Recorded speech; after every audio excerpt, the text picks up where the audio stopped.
My August TBR is an incohesive mess. Allow me to explain.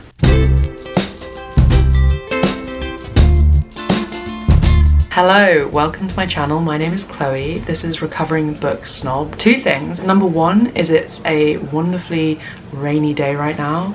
It's so cozy. I was gonna film this tomorrow, but I saw the weather and I was like, I simply must film a book video. Number two is I've got a pretty exciting snack on the menu. I'm actually gonna do a little, oh my god, these books are falling down.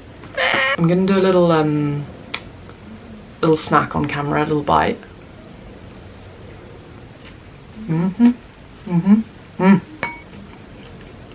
Okay, sorry, that was quite dry. For those of you who asked, which is zero, these are based on a very common type of waffle. I feel like they're originally Belgian, and it's not quite the same as the Belgian ones you get, but the little sugar crystals that you bite into throughout, they keep me young. They probably don't keep me young. They keep me happy, which is what youth is in my eyes. Anyway, tangent. Sorry, this video is going to be years long if I continue at this rate. The stack isn't all of it, by the way, in case you're worried. There's a lot more than just the stack. Starting off strong, and this is the first book I'm reading from this author, we have It Starts With Us. I realise that this is going to be a controversial one. I can almost hear your gasps through the screen.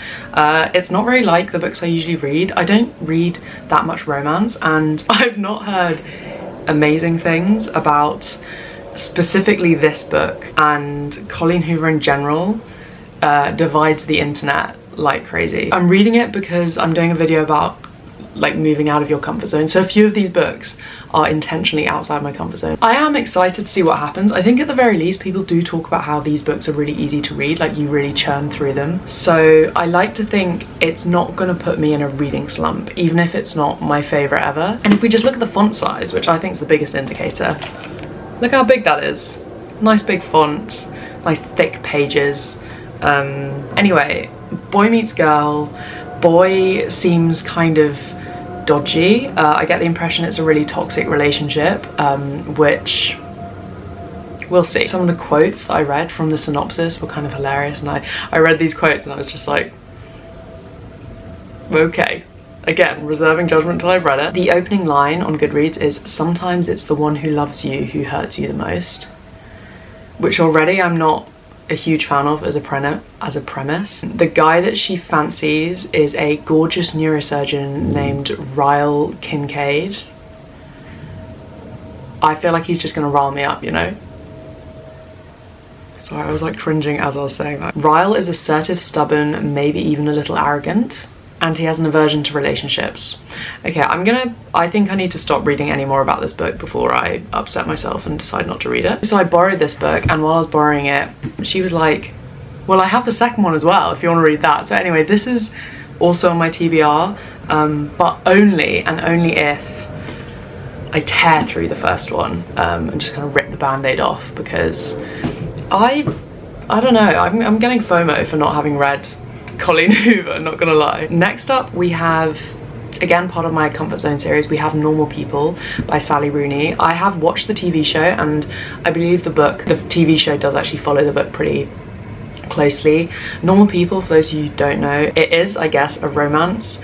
He's very cool at school, she's very uncool. They have a kind of secret romance while at school, and then when they end up at university, they meet again and the tables have turned. He's a bit more insecure and sort of not sure of himself, and she's quite popular, and it's a very kind of intense look at them as they go through mental health issues and family issues, and also try to find themselves. And I have to say, I didn't love the TV show. Maybe I'm just like not enough of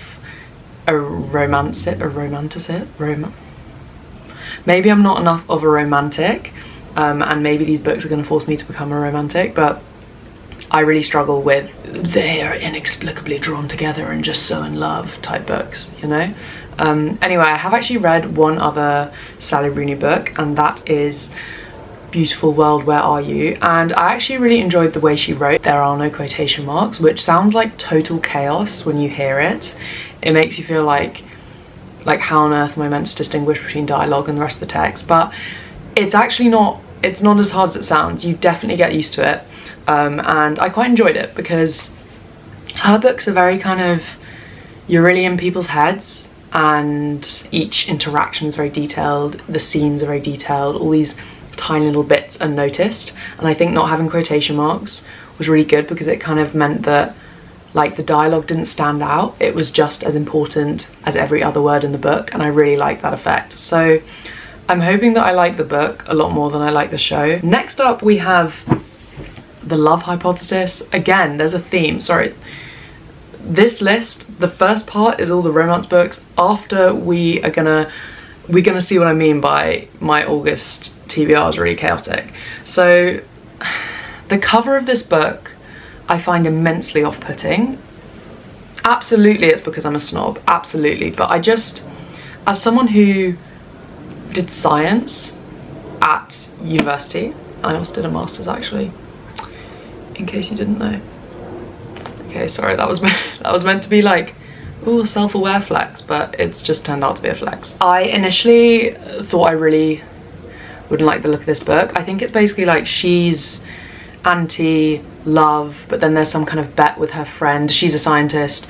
There's a bet with her friend about how like there's a formula for falling in love, and you can kind of use maths to know how to do it. And then she kisses a guy who's not very well liked, and it's all a bit random and crazy, and I think her and the guy fall in love. That seems to be the premise. The romance books all like sound the same. Again, it's probably because my taste is very acquired. Like romance books are just the same sludge to me, and I need to unlearn these biases so that I can decipher the sludge and realize that it's a beautiful butterfly. Anyway, that's it. I'm looking forward to seeing what this is like. Like the word hypothesis, the fact they're scientists, I was like, oh no. But then I read a little bit about it, and apparently the author actually is a scientist. Like she's a very, very legit, has studied her field beyond PhD level, I believe. And so I'm kind of like, oh, looking forward to being disproven when it comes to judging books by their covers. Next up, we have Young Mungo by Douglas Stuart. Hopefully after the, oh, I've forgotten about my waffle. Hopefully after the light relief of the books that I've just mentioned, I will actually have the brain space to read Young Mungo and kind of mix it up a bit. I realise I haven't told you what it's about. I'm sure it's like the worst thing to eat while filming. It's so claggy and dry. Young Mungo is about two men growing up in a housing estate in Glasgow. They are from quite different backgrounds. One is Protestant and one is Catholic, and are kind of meant to be enemies based on that, but actually against the odds find each other and fall in love. But Mungo's mother sends him away to a loch in Western Scotland to fish with these two men who they're described in the description as strange men. So I believe it's one of those books that's kind of about an everyday existence, and really captures like the everyday world of a queer person growing up in that kind of tumultuous, oppressive environment. I'm really excited for it. I'm actually going in pretty blind, to be honest. I don't know how this book turns out or what the tone is like. I feel like sometimes you can read a synopsis, but it's so hard to know how you're actually going to be feeling when you read it. Next up we have Yellowface by F Kuang. I am so excited for this. If you haven't seen it around, because I've been seeing it a lot on my FYP, but I don't know what your guys' algorithms are doing. It's about two authors, Jane Hayward and Athena Liu, and they're supposed to be these rising stars, same year, and then Athena dies in a car crash, and June, did I say Jane? Anyway, it's June. And June steals the book that she had only just finished and publishes it as her own. In the synopsis, it's kind of like, so what if June edits Athena's novel and sends it to her agent as her own work? So what if she lets her new publisher rebrand her as Juniper Song, complete with an ambiguously ethnic author photo? It's about June protecting that secret. So it's meant to have this really intense first person voice, and I've seen a few people talk about that. I've seen a few people criticize it actually, but I don't know the details, and I'm gonna read it and I'll tell you about it. I am particularly excited to read this book because I just finished reading, I've completely forgotten the title of the book I'm about to mention. I can't put it in. Anyway, I've just finished reading this other book that kind of follows someone who's died, and then he's trying to find out how he died. Blah. There's loads more detail around it, but I'm definitely talking way too much. And I quite enjoy that as the premise of the book, this idea of like big thing happens right at the beginning and then there's an unraveling after, and you have another build of tension, like a secondary one. But I think it's a really cool way to open a book, is to have like a massive disaster at the beginning. It just really grips me. And I had a similar thing with, I've just finished reading Crime and Punishment, and that's the ultimate for this kind of thing, because one of the first things that happens is this guy murders someone, and then it's just like the unraveling. I don't know, I just think it's a really nice style and like a really nice way to like layer tension. Now we come to the book that probably contrasts the books at the beginning of my TBR the most, and that is The Handmaid's Tale by Margaret Atwood.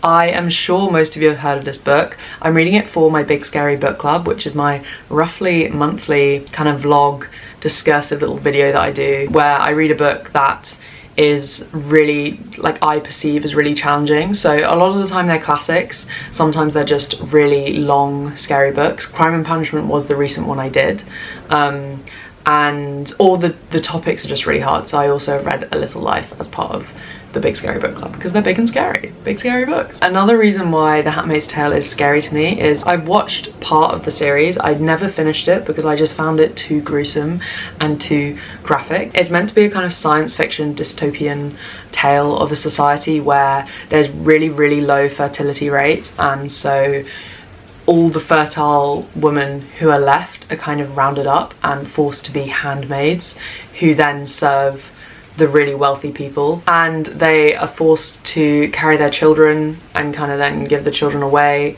They are truly objects in this society. You can imagine what that means, and to watch as a TV show I just found it so difficult. But I'm hoping that as a book it's kind of easier. I think maybe for me, oh my camera, sorry, camera died. I'm hoping that as a book it's like that a little bit easier, because you've got, like, it's not, violence isn't just violence, it's kind of it's like well written, and I don't know how to describe what I'm trying to say. To that point, Margaret Atwood is also meant to be an incredible author. I only say meant to be because I haven't read her books. I'm not trying to be like, I challenge that.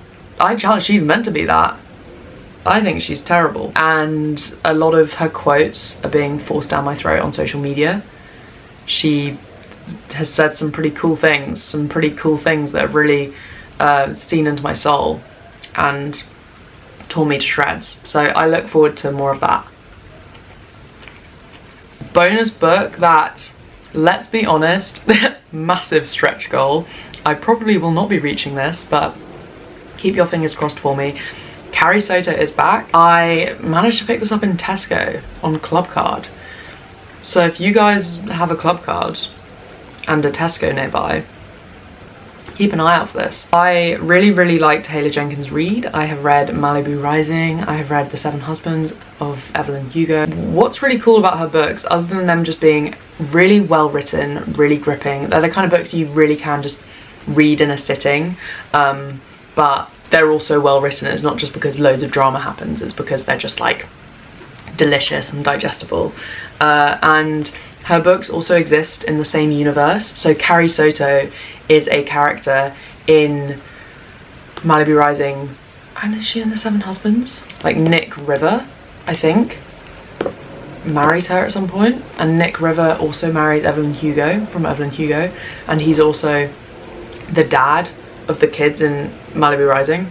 So I just think that's a really fun detail. I think it's really cool to have this like book universe where it's not necessarily a kind of trilogy that you have to read, but it's a fun little Easter egg to discover when you're reading her books. And I also just read The Seven Husbands and Malibu Rising a while ago now, like 8 months, and I'm like, you know what, I could do with a little bit of Taylor Jenkins Reid in my life. I realise I haven't told you what it's about, but to be honest, I don't know either.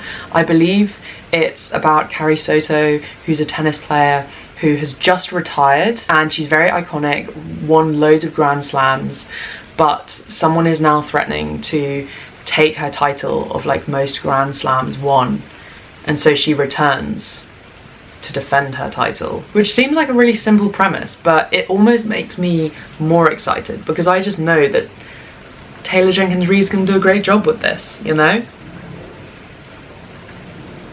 Yeah, I just read the back of it, and that's pretty much it. My summary, it's pretty much it. It's a shame I wasn't reading this during Wimbledon time because that would have been really fun. I wonder what the stats were around like people buying this or reading this, like around tennis Grand Slams, because it's fun to be themed, even though I clearly don't live by that because of this ridiculous every single genre ever type of TBR. I believe in coordination and theming. I think the low quality of the last few sentences I've said tells me that this video is over. Thank you for watching. I hope to actually do a little July wrap up next. I hope oh, sorry, dropped this actually, in case you're wondering. Little restaurant card. Kiln, if you're ever in London and you want like Thai, but not Thai, I think it's more of a fusion. I think it is Thai, but it's like barbecue, as in like coal, hot coals. Not relevant, Chloe. Let's get back in the zone. Where is the zone?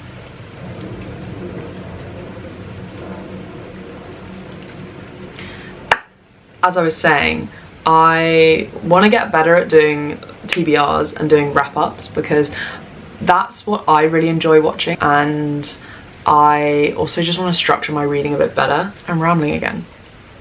Have a lovely week. Thank you for watching. I will see you in the next one.